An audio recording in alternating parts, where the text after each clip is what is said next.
What's going on, everyone? Mitesh here. So today I want to give you guys a quick mini review of the Pixel 2. I've had it for a couple weeks now, and I think I have a good idea of what Google's done right with this phone and what Google could do better.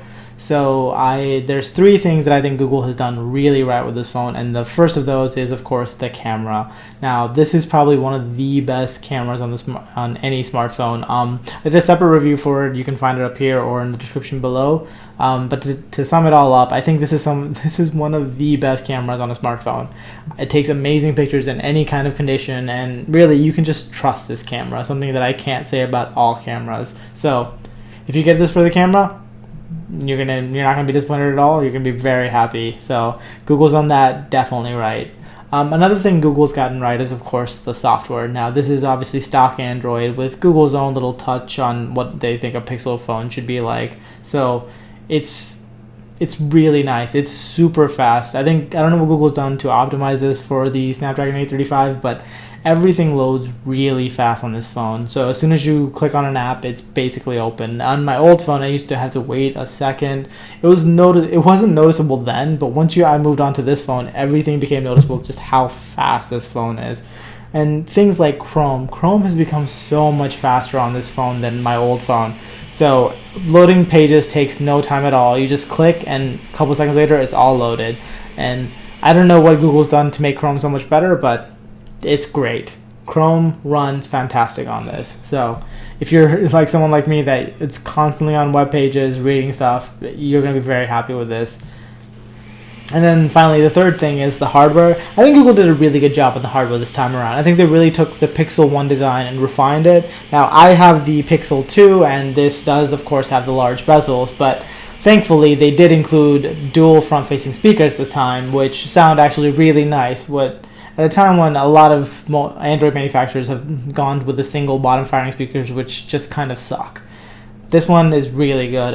The fingerprint reader on the back, it's super fast. Like, I've just touch it and it's already unlocked, and I haven't had any misses at all. Like, I've never had it go, like, say you moved your finger too fast or it's a partial touch or anything like that. This thing is really good fingerprint sensor. Aside from that, this grippy texture on this is really nice too. You can trust this actually without a case. I am using a Spigen case that I bought off Amazon. Link down below if you guys are interested, but you can trust yourself without a case on this phone because it's just so grippy that it just stays in your hand. Also, the size being, since it's so small, it's actually kind of hard to slip out of your hand. It's a very nice phone. I like it a lot, but there are a couple things that I don't like about it, and the number one thing is the headphone jack. It's super annoying that Google took away the headphone jack 1 year after making fun of Apple for taking away the headphone jack.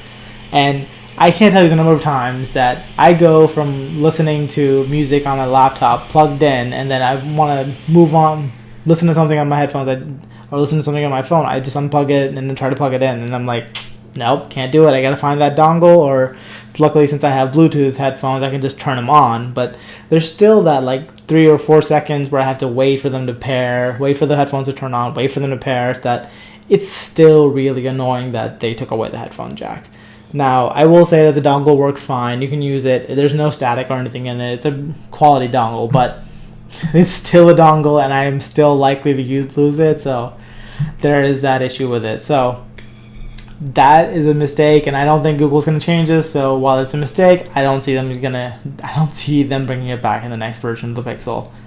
It's something we're going to have to live with, and at least they're working to get Bluetooth better. The Bluetooth on this does work really well. I've yet to have it just drop off, or I have occasionally had it where it's a little crackly in my cheaper headphones, but for the most part, it works really well. And then the other thing that I think Google can do better is the pricing. Seriously, for this phone, I love the hardware, but I think they can go cheaper than $649. This starts off at $650, and I think that's too much. I think that Google really should go back to like the Nexus level pricing at least, or a little bit higher than that, like somewhere in between. They don't need to compete with Apple directly on the phone pricing, which I feel like they're doing right now. I mean, they're also asking you to pay a $200 premium for a slightly bigger phone with a newer design. I don't know that makes a lot of sense. I really wish they could have priced them more competitively. I may have considered getting the bigger one at that time if it was more competitively priced. It was like $100 more, $150 more, but it's a full $200 more, and then plus tax. It's over $900 for the bigger phone, and I just don't know that Google needs to price them that high. So it's a complaint I have, but I know Google's not going to do anything, most likely not going to change that. Maybe with the next one, maybe we'll look at discounts and things like that, but for the most part, that's not great. And then, so those are my biggest complaints about it. Now, there is the issue with the screen. So a lot of people with the XL have issues with their screen. I have the smaller one, and I haven't seen most of those issues. I do see blue shift, but it's at a very extreme angle, and it hasn't bothered me at all. So I do have the muted colors like all Pixel phones because Google chose to go that route, but from what I understand, they've released word that they're going to improve that in the next version, Android 8.1. They're going to allow you to be able to get a more saturated display if you want that. So it's nice that they're listening. They're also trying to address issues of burn-in. So one of the things they're doing with 8.1 is having the navigation keys dim out as soon as you stop touching them, like a second after you stop touching them, they'll dim.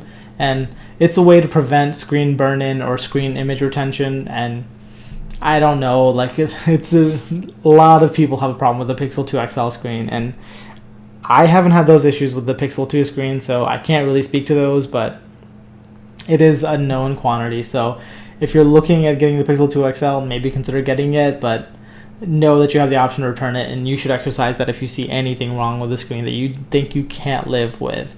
I have this screen, I think it's fine, and I can't tell you what else to say about that. But really, that's all I have for you guys in this one. If you guys liked it, please give a thumbs up. You can hit subscribe to see more videos like this. I'm going to be doing some more videos from the main camera. I do want to take out a lot more 4K video and put it on the channel, so I haven't done anything like that. And if you guys want to see any more pictures or videos from the camera, go ahead and follow me on social media. All the links down below in the description. And that's about it. Thanks you guys for watching, and I'll see you guys in the next one.